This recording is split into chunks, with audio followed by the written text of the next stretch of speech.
Buenas, bienvenido a otro episodio de Emprendedores. Mi nombre es Alan Taveras, cofundador de brandsofpuertorico.com y acompáñanos para escuchar esta historia de empresarismo.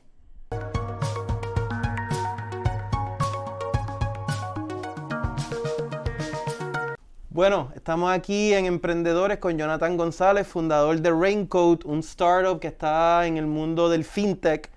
Antes de entrar un poco a lo que ustedes están haciendo dentro de la industria de seguro, me encantaría que las personas que están viendo esto conozcan tu historia. Personalmente te conozco desde los tiempos de Founders Institute, pero Puerto Rico tiene que conocer la historia de todos los startups que hiciste, los errores y cómo te han llevado hasta ahora, que es la compañía más exitosa que esto ha hecho hasta el día de hoy.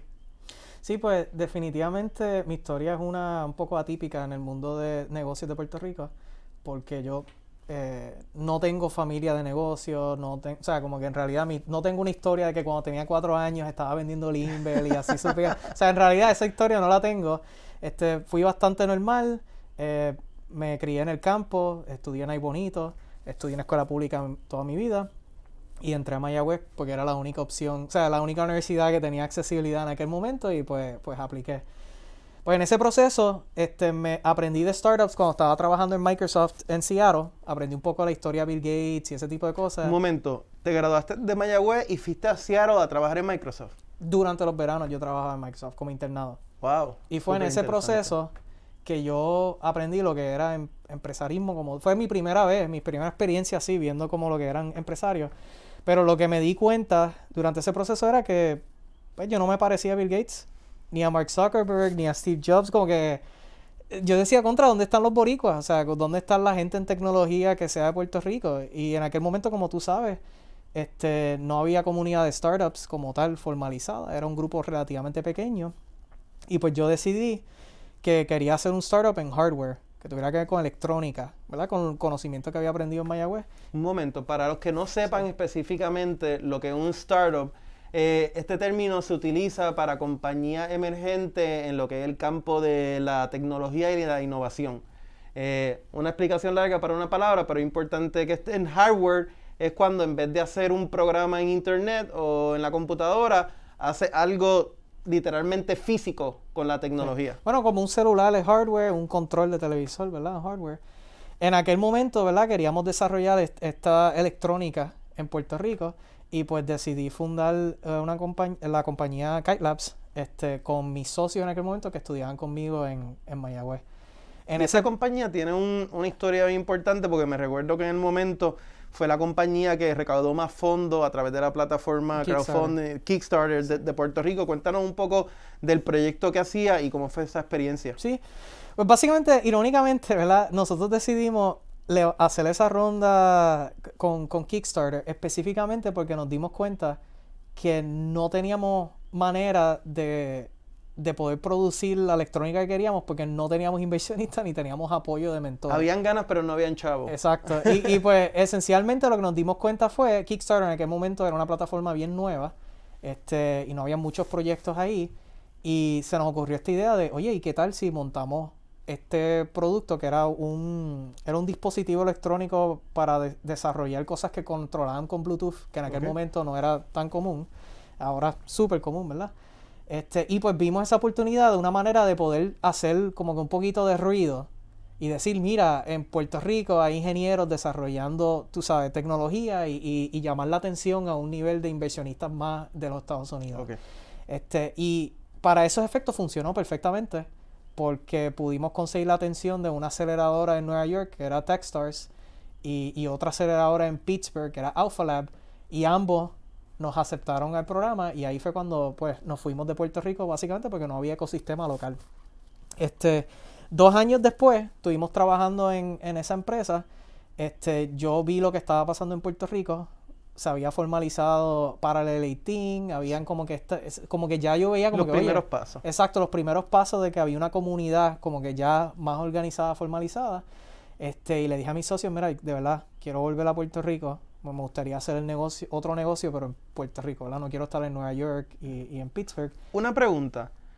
Muchas personas no entienden el rol que tiene un ecosistema o una comunidad de apoyo alrededor de un empresario y mucho menos dentro de lo que es la tecnología en un país como Puerto Rico, que no hay casos de éxito ahora que están empezando a salir. Para ti, ¿qué rol?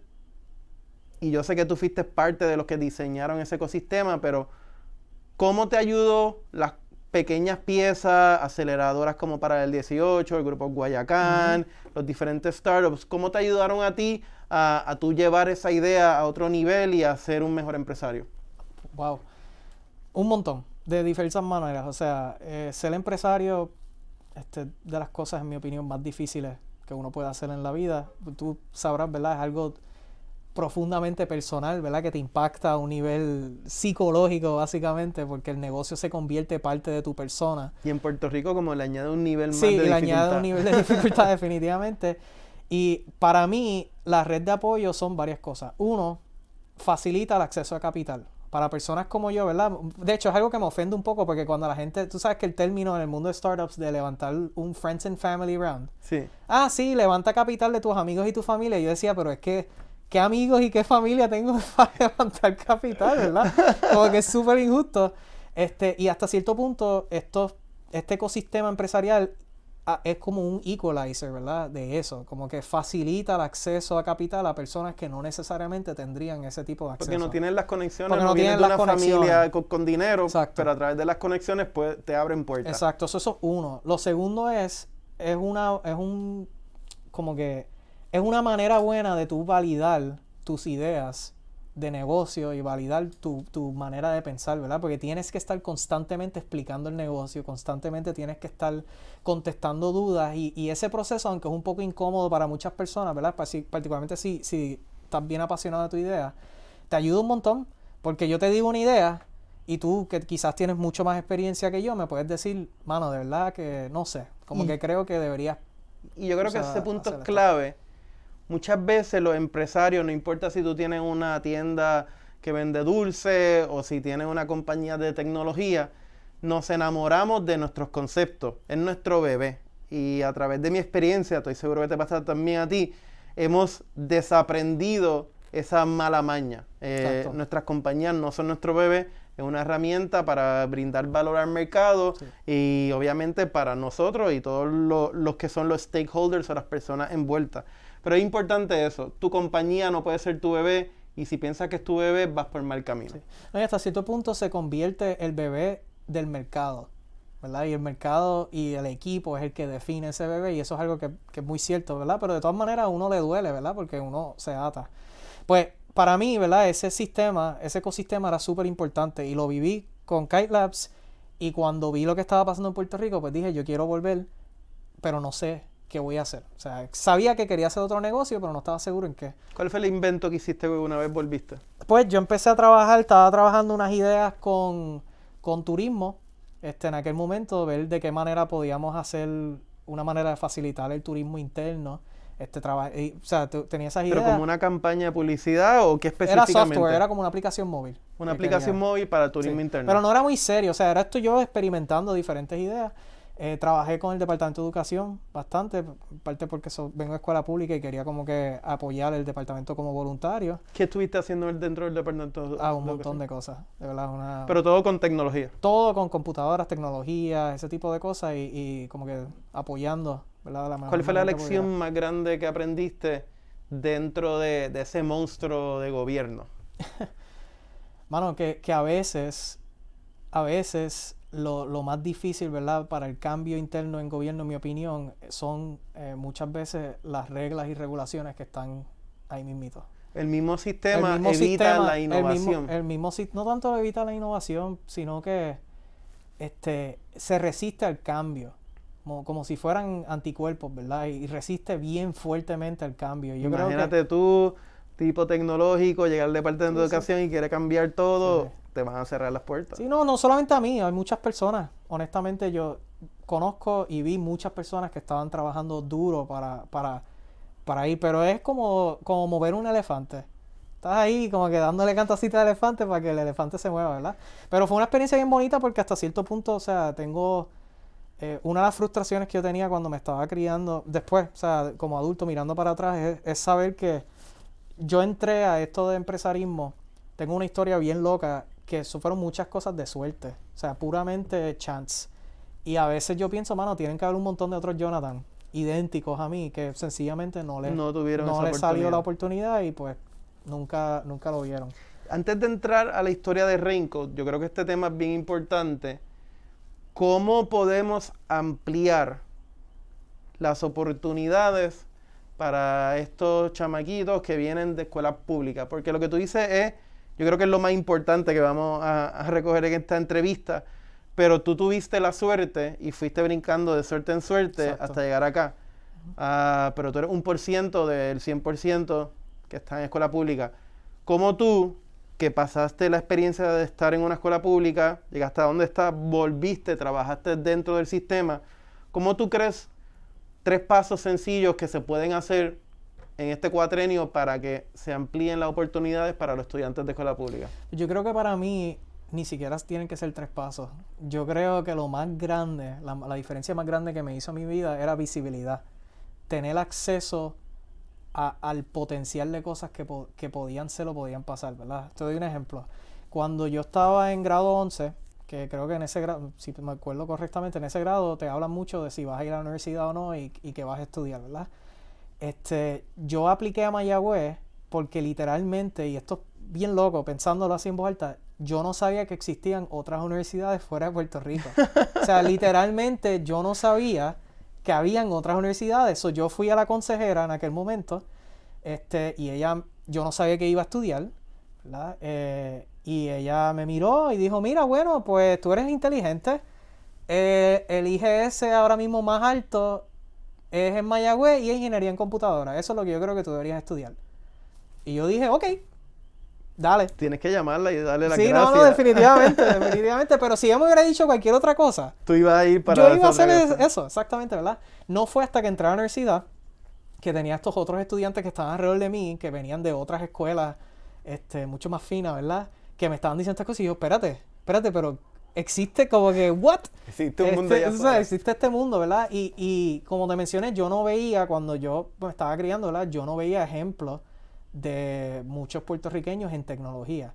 Y quizás si lo hubiera visto más temprano en mi vida, pues me hubiera motivado más para trabajar más duro en la escuela y hubiera hecho más cosas, ¿verdad? Pero en aquel momento yo pues maximicé mis aspiraciones, claro, de los límites de lo que era yo veía. Conocían. Sí, el ambiente donde crecemos limita nuestra ambición.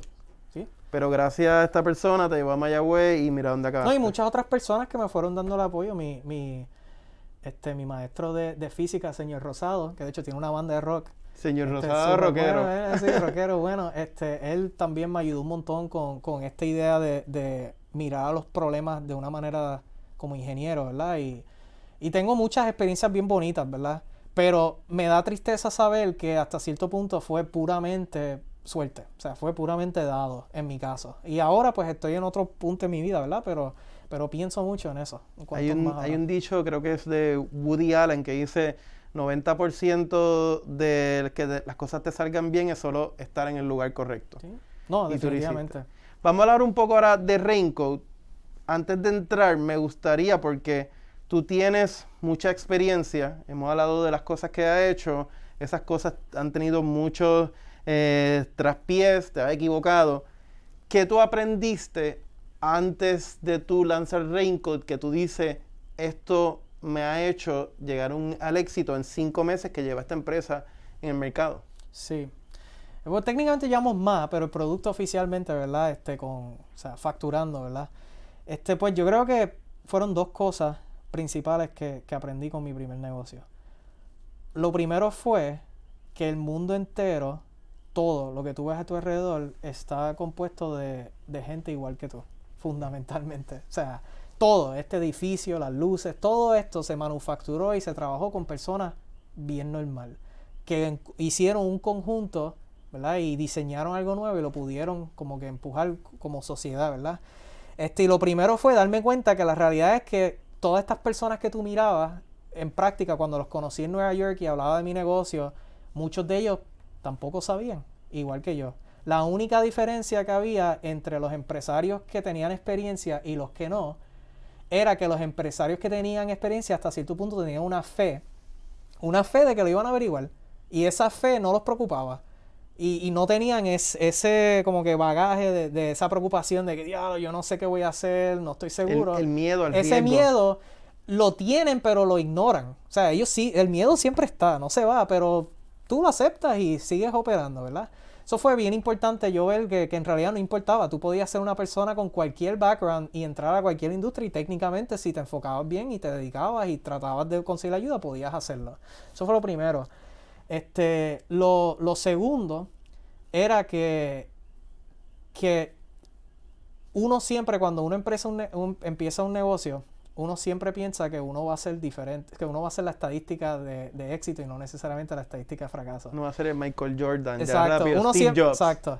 Y algo que me di cuenta fue, yo conocí un montón de startups súper buenos en Nueva York y en total yo probablemente he interactuado con más de 600 startups de tecnología en estos últimos años.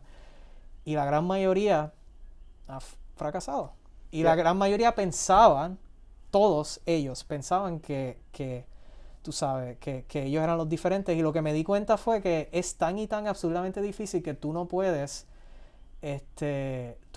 no estar súper activo todo el tiempo y tratar de hacer todo lo posible para maximizar las posibilidades de éxito para tu negocio. Y esto es algo bien normal. Muchas personas ven a los empresarios, anda un buen carro, este tipo es exitoso. Y esto es una métrica que aprendí gracias a la gente de Colmena 66. 80% de los negocios mueren en su primer año. Si tú eres de ese por ciento que sobrevives, cada año hay un porcentaje más grande que la vida pues ya mismo se te va a acabar. Esos empresarios que uno ve exitosos son porque sobrevivieron lo que la estadística te dice que no puedes sobrevivir. Y es como tú, yo conozco gente mucho más técnica, especialista en logística, especialista en marketing, que han hecho compañías y quizás las compañías no existen ahora, mi compañía existe y la tuya también. Es una mezcla de lo que nosotros podemos hacer, suerte y las personas que nosotros interactuamos. No, y algo interesante como empresario o empresaria, ¿verdad? Tú puedes estar correcta o incorrecta a la vez. Que es algo que muchas personas, por ejemplo, te doy un ejemplo porque es algo que... Te estoy mirando con ojos que no entiendo. Sí, mira esto.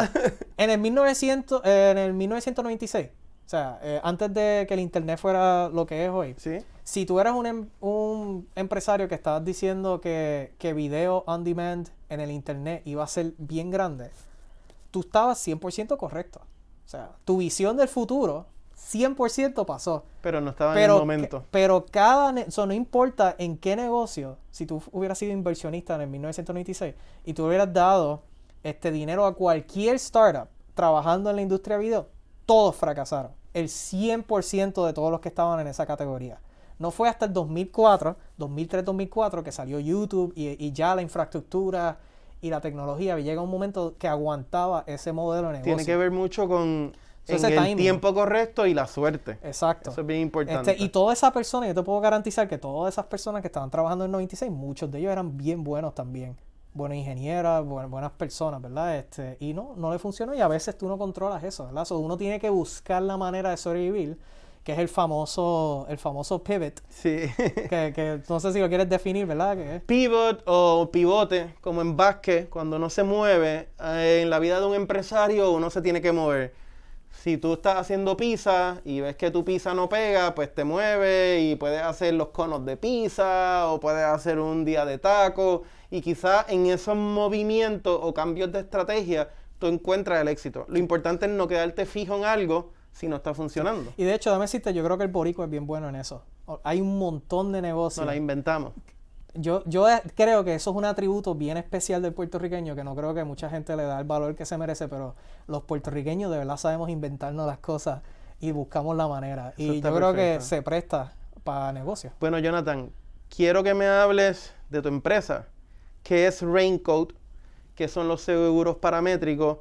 ¿Y qué has hecho los últimos 5 meses en Puerto Rico y fuera de Puerto Rico? Porque tu empresa pues es internacional ya. Sí. Básicamente el concepto de nosotros es, después del huracán María, ¿verdad? Como te dije, estaba buscando qué hacer. Llegó el huracán María y yo estaba cuidando de mi mamá en aquel entonces y básicamente tuve mi primer encontronazo con una póliza de seguro por primera vez.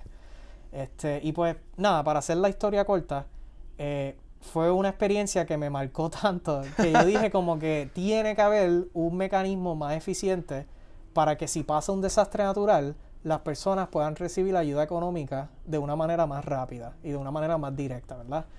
Y en ese proceso, en aquel momento yo no sabía que íbamos a terminar montando un InsurTech o una empresa relacionada a los seguros. O sea, no me lo imaginaba. Yo lo vi desde puramente de una perspectiva Solucionar un problema. como ingeniero. O sea, yo dije, ok, ¿qué podemos hacer para que si llega un huracán, mi madre no tenga que esperar un año para recibir, tú sabes, $3,000? Todavía hay ¿Verdad? edificios esperando para poder arreglar. Exacto. Puerto Rico todavía, años después de María, está esperando por muchas aseguradoras. Exacto. Entonces, ¿cuál es la solución? Y ahí pues surgió el concepto de que existe esto que se llama las pólizas paramétricas, que tiene un nombre bien complicado, pero no lo es, que es una póliza que paga una cantidad predeterminada en base a un valor medible.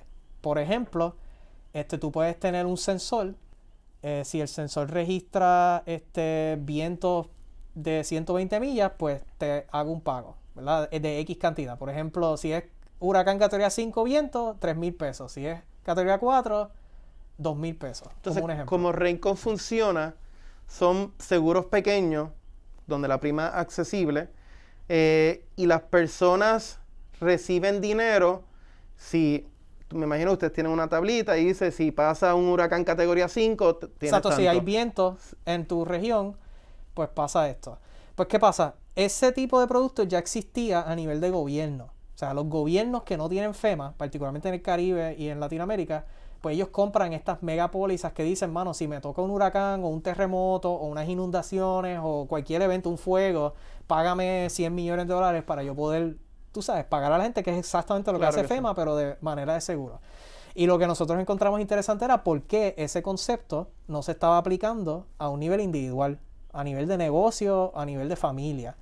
Y ahí fue cuando nos dimos cuenta que era por una necesidad de falta de tecnología.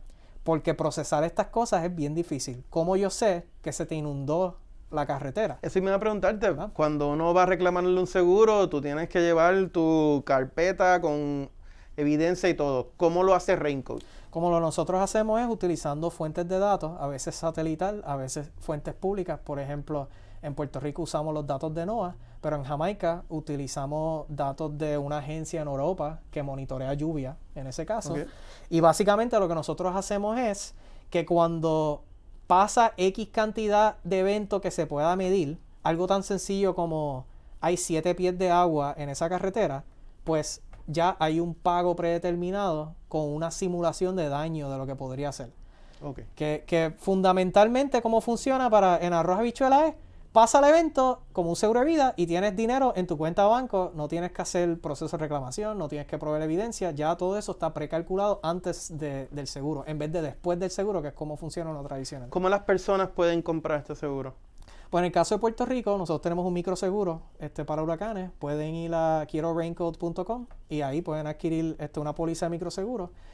Y depende todo del mercado. online, no hay que Todo llamar, online. nadie te visita. Pero también tenemos agentes y brokers tradicionales que mi recomendación sería habla con la persona que te gestiona los seguros si estás interesado y ellos te investigan. Y además de Puerto Rico, mencionaste Jamaica. ¿En qué otros mercados está y cómo ha sido la experiencia de ir a estos mercados a explicar este concepto? Sí. Pues nosotros en realidad, ya que somos tecnología, ¿verdad? Lo que hacemos es apoyar a las aseguradoras para que puedan proveer este tipo de servicios. En realidad, entrar a los otros mercados fue relativamente fácil hasta cierto punto porque todos los mercados alrededor de Puerto Rico están pasando por problemas bien similares respecto a desastres naturales, respecto a cambio climático, respecto a cómo bregar con la situación. Y cuando tú te acercas a ellos, particularmente los gobiernos y estas entidades, y le dices como que mira, yo tengo una tecnología que te puede ayudar a ti a poder ayudar a las personas más rápidamente, pues se presta para una conversación, ¿verdad? Y una evolución. Ya hemos lanzado unos productos agrícolas en Jamaica, pues tenemos una regulación un poco más liviana que la de Puerto Rico, que es para cubrir los de sequía, exceso de lluvia y huracanes. Y estamos trabajando también con un proyecto en México bien similar para los agricultores. Y en República Dominicana también estamos en el proceso. Excelente. Quiero cerrar esta conversación con una pregunta. En Emprendedor, este programa, y tanto nosotros en Branzos Puerto Rico y personalmente, creemos que el empresarismo es el presente y el futuro de nuestra economía. Y por mucho tiempo Puerto Rico le cogió miedo a ser empresario y ahora hemos visto cómo hemos hecho este pivot y cada vez tenemos más personas como tú. ¿Qué hace falta en Puerto Rico para que los empresarios tomen un rol protagónico en la economía? Pues yo creo que lo que hace falta ya se está haciendo. Y yo creo que a Puerto Rico le hace falta el primer unicornio moderno, netamente puertorriqueño. ¿Qué es un unicornio? Además de un caballo con un cuerno. Un unicornio en la industria de startups es una empresa que llegue a una valorización de más de $1 billón. Y la razón por la cual se llaman unicornios es porque son tan raros que son casi mitos, ¿verdad? Ese es el chiste. Pero yo creo que hace falta y creo que se está haciendo. O sea, yo personalmente, Alan, estoy 100% convencido que el primer unicornio de Puerto Rico ya existe, pero todavía está en etapa temprana. No ha llegado, pero estoy casi seguro que ya existe y que probablemente lo vamos a ver en los próximos 5 años. Y creo que hace falta eso porque todavía el acceso a capital en Puerto Rico todavía siendo bien difícil. Y hasta que no se vea desde un lado de inversión, ¿verdad? Hasta que no se genere ese primer éxito que de verdad fue de aquí, pues yo no creo que ese capital se va a mover. Porque tú necesitas que por lo menos pase ese evento una vez para que todo el capital de la isla diga, espérate. Aquí es donde tenemos que poner. O sea, tú puedes... espérate, vamos a poner el dinero en esto. Y yo creo que eso crea un ciclo que es como se formaron estos ecosistemas masivos en los Estados Unidos, como Silicon Valley, como Nueva York. En realidad es por ese mecanismo de que los inversionistas están motivados porque han visto rendimiento y las personas quieren montar negocios porque hay capital y se forma, ¿verdad? Y es como la gente siempre dice, Puerto Rico, tenemos los ingenieros, Mayagüez, están las ideas, ahora falta el capital. Sí. Y con eso es que tenemos un ecosistema exitoso y una economía exitosa. Jonathan, unas últimas palabras que quieras dar para la gente que te está viendo emprendedores. Bueno, si estás pensando, ¿verdad?, en hacer un negocio, creo que tengo que decir que es una de las decisiones más difíciles que vas a tomar en tu vida y es lo más horrible que puedes hacer. Pero si escuchando eso, de todas maneras lo quieres hacer, deberías hacerlo 100%. Y es lo que yo le digo a todo el mundo. Si de verdad lo quieres hacer, tienes que hacerlo. O sea, o sea, cualquier persona lo puede hacer. Es una de las experiencias más interesantes y más fluidas, ¿verdad? Que vas a o sea, más flexibles que tú puedes tomar y se lo recomiendo a todo el mundo que de verdad tenga un interés en hacerlo. Jonathan, gracias por tu tiempo. Esto es otro episodio de Emprendedores. Vayan a quieroraincoat.com, asegúrense, pero mucho más importante, aprendan de esta conversación y atrévanse a emprender. Si estás escuchando esta reflexión, es que acabas de escuchar toda una conversación inspiradora. La historia de Jonathan González es una historia de superación. Un muchacho que de ahí bonito, estudió en escuela pública, se graduó de Mayagüez y fue de Microsoft a ser uno de los protagonistas de lo que es esta industria de tecnología aquí en Puerto Rico. Te acompaño a que, igual que Jonathan, entiendas que la suerte nos juega a nuestro favor y que para emprender solamente tenemos que romper el miedo. Espero que te lo hayas disfrutado como yo. Gracias por acompañarnos.